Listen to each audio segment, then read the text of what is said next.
Em plenário da Câmara Legislativa do Distrito Federal, que investiga os atos antidemocráticos, a parlamentar Paula Belmonte considerou o depoimento do general Dutra o mais importante porque elucidou fatos sobre quem de fato depredou o patrimônio público na Praça dos Três Poderes.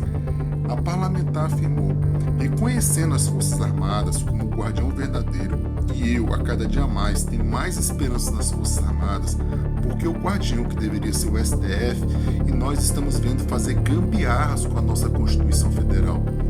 Belmonte também lembrou que durante a CPI foi levantado por parlamentares de esquerda que os acampamentos eram frequentados por criminosos armados e havia prostituição no local e todo tipo de ilícitos. Porém, o general Dutra desmentiu, afirmando que nada foi encontrado no local, somente gato de água e luz. O general também disse que o perfil dos manifestantes eram pessoas aposentadas e, na sua grande maioria, os acampados vieram de outros estados. Os atos de depredação não foram feitos por pessoas que estavam acampadas, e sim por manifestantes que vieram para Brasília, assegurou o general Dutra. Acompanhe a oitiva realizada pela parlamentar Paula Belmonte. Que Deus nos abençoe todos nós. Quero dizer, general Dutra, que hoje, para mim, de todos os depoimentos que tiveram aqui, este é o mais importante. Esse foi o mais esclarecedor e o mais importante. Porque eu quero dizer que existia no corredor da casa querendo colocar tudo culpa no Exército, mostrando que o senhor não está aqui amando de um ou de outro, mas está aqui cumprindo o seu dever de defender a nossa Constituição Federal. Reconhecendo as Forças Armadas, que é o guardião verdadeiro, e eu cada dia mais tenho mais esperança das Forças Armadas, porque o guardião deveria ser o STF, e nós estamos vendo fazerem gambiarra com nossa Constituição Federal. E os senhores em nenhum momento quiseram e não saíram das nossas linhas da Constituição. Parabéns. Documento que inclusive foi lido pelo presidente da CPI logo no começo da sua fala, dizendo que os senhores estavam procurando ilícitos. Mas nós, de concreto, só encontramos ali gambiarra de água, gambiarra de luz, gambiarra, comércio ilegal, nada além de... Então, vamos deixar claro aqui para que a gente pare de ficar fazendo fantasia, porque tem muita gente que abusa da inteligência de nós, brasileiros. Aqui está sendo dito que uma área que é de servidão do Exército, é isso que dessa maneira, não foi encontrado droga, não foi encontrado arma, não foi encontrado prostituição, e eu espero que todas as pessoas e o nosso relator, ele deixe isso claro, que não foi encontrado essas coisas.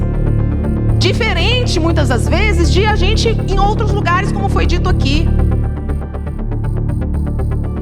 O Lula quase nem se entregou porque ele estava bêbado. A época que ele foi emitido o mandato de prisão dele. E um tanto de gente bêbada. Muito diferente do que o senhor falou, que o senhor nunca pensou que o senhor fosse escutar tanto a música do Cisne Branco. Quem são essas? Quem eram aquelas pessoas que cantavam Cisne Branco? O senhor pode só fazer uma caracterização rápida, a idade, se eram mais mulheres, mais homens, tinham crianças? Deputada, como eu disse, houve momentos até o final de novembro, eram muitas famílias, muitas senhoras, basicamente idosos, pessoas que passavam ali, pessoas, acredito que aposentados, que podiam ficar ali durante o dia, e às vezes crianças. Aí, a partir da diplomação e do mês de dezembro, houve uma mudança, essas famílias foram diminuindo e começaram a ficar ali pessoas mais que estavam pela vulnerabilidade, pelas benesses que ali existiam. Nós combatemos bastante, essas benesses foram sendo diminuídas. No final, nós tínhamos no dia 6 de dezembro ali cerca de 150 pessoas. É o quê? Foi falado aqui que tem parlamentares aqui de esquerda dizendo que tinha droga, dizendo que tinha arma. O Exército Brasileiro não encontrou. Então eles eram frequentadores de lá, porque estão sabendo mais do que o Exército. E aí vem sim a teoria, e eu também sigo essa teoria. Quem eram os manifestantes que cometeram vandalismo? Quem eram os manifestantes que foi entregue água. Quem eram esses manifestantes? Eram os mesmos? Os ônibus chegaram no dia 7. Os ônibus que estavam ali, tanto é que 80% das pessoas que foram presas no acampamento são pessoas de fora de Brasília. E as outras pessoas que participaram dos atos de vandalismo lá são pessoas que saíram aqui de Brasília mesmo. A gente tem as imagens delas entrando por meio dos ministérios. General, o senhor traz aqui a chave do que está acontecendo no Brasil. Só não escuta quem não quer. O senhor está dizendo que no acampamento, as pessoas que estavam no acampamento não tinham arma. Quem é terrorista que vai não ter arma? O princípio do terrorismo é trazer terror. Pessoas que estão cantando, fazendo oração. Eu quero ver agora parlamentares aqui, essa presidência, ficar falando que tinha arma, porque o senhor sabe que o senhor acabou de falar que não tinha. Que não tinha prostituição. E eu digo isso, general, porque eu sou uma brasileira que acredito nesse Brasil. Eu acredito que a democracia vem prevalecer. Eu acredito que nós brasileiros merecemos sim a justiça. E nós não podemos, todas as sessões eu falo isso, nós não podemos ter medo. Não podemos ter medo. E aqui está sendo declarado pelo general, que era o comandante à época, que não tinha droga, não tinha prostituição e que as pessoas não eram as mesmas. Não eram as mesmas. E aquelas senhoras que foram presas, que estavam lá com crianças idosas, não eram as mesmas. Agora quem são? Essas pessoas. E aí sim vem essa teoria, porque tem petista que sabe mais do que tinha no acampamento do que as pessoas que estavam supervisionando. Como é que estão sabendo dessas coisas? E aqui hoje se abre sim uma linha de investigação de que essas pessoas eram infiltradas.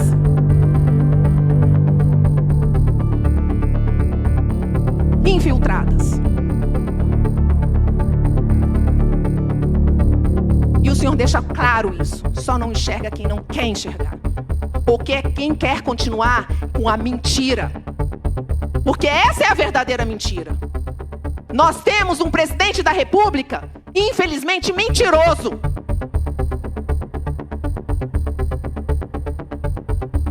E nós não podemos, como parlamentares do Distrito Federal, aceitar que Brasília seja palco dessa mentira. E que a Polícia Militar também pegue o peso disso. General, eu só tenho a agradecer. Agradecer o trabalho que foi feito. Agradecer o patriotismo que as Forças Armadas têm pelo nosso Brasil. Que eu não conheço toda a hierarquia, mas que cada comandante, que cada general, que cada sargento continue amando o nosso Brasil e não desista do nosso Brasil. Não deixe, da mesma forma que eu falo que a Polícia Militar não pode ter política, intervenção política, que não tem intervenção política. Porque nós precisamos, e eu falo aqui no lugar de mulher e de mãe, nós precisamos ensinar às nossas crianças o amor ao Brasil. Nós precisamos disso. Esse país é um país abençoado por Deus. E que nós tenhamos mais patriotas. E patriota não significa nome de político. Eu não sou uma defensora de nome nenhum de político. Eu sou defensora de princípios. Princípios e valores. E esses princípios e valores, eles não têm que ter cor. Eles têm que ter conduta. Presidente, eu aproveito o meu tempo aqui para fazer. Foi falado aqui pelos parlamentares que me antecederam e nós temos um requerimento para que a gente possa convocar um senhor que estava portando uma máquina fotográfica e mais uma vez dizendo que sigilo da fonte é outra concepção. Esse senhor, ele estava portando uma máquina fotográfica juntos com os manifestantes. Nós mostramos vídeo dele, inclusive checando as filmagens, o senhor Adriano. Esse requerimento foi assinado por quatro parlamentares. O gabinete do deputado Daniel de Castro fez uma consulta. Fez uma consulta jurídica aqui, a nossa consultoria da casa, e nós recebemos a resposta, dizendo que não existe, principalmente numa CPI, não existe parâmetro regimental, não existe nada que possa embasar a teoria do senhor de que esse requerimento não possa ser votado. E como foi dito aqui, eu espero que essa CPI não seja uma CPI chapa branca, não seja uma CPI que nos envergonha aqui no Distrito Federal como cai a pizza, e que a gente possa enfrentar as matérias como tem que ser enfrentada. O senhor, então, eu quero aqui fazer esse requerimento, pedir esse requerimento para que seja pautado na próxima sessão, e que esse requerimento o senhor não tem base legal para não colocá-lo em votação como qualquer um outro dos requerimentos. E está aqui pela consultoria da casa, assinada, e nós vamos passar pelo senhor para isso. Por quê? Meu pai, quando eu era criança, ele falava uma coisa para mim. Para que a gente conheça as pessoas, a gente só dá um pouco de autoridade para ela. As verdadeiras pessoas se mostram. E eu espero que o senhor não mostre aqui para nossa casa e para todos os nossos parlamentares que o senhor seja uma pessoa autoritária e uma pessoa que não cumpra o regimento interno. Então fica aqui as minhas palavras, que Deus abençoe a todos e estejamos juntos, amando o nosso Brasil, e muito grata pela presença do senhor aqui.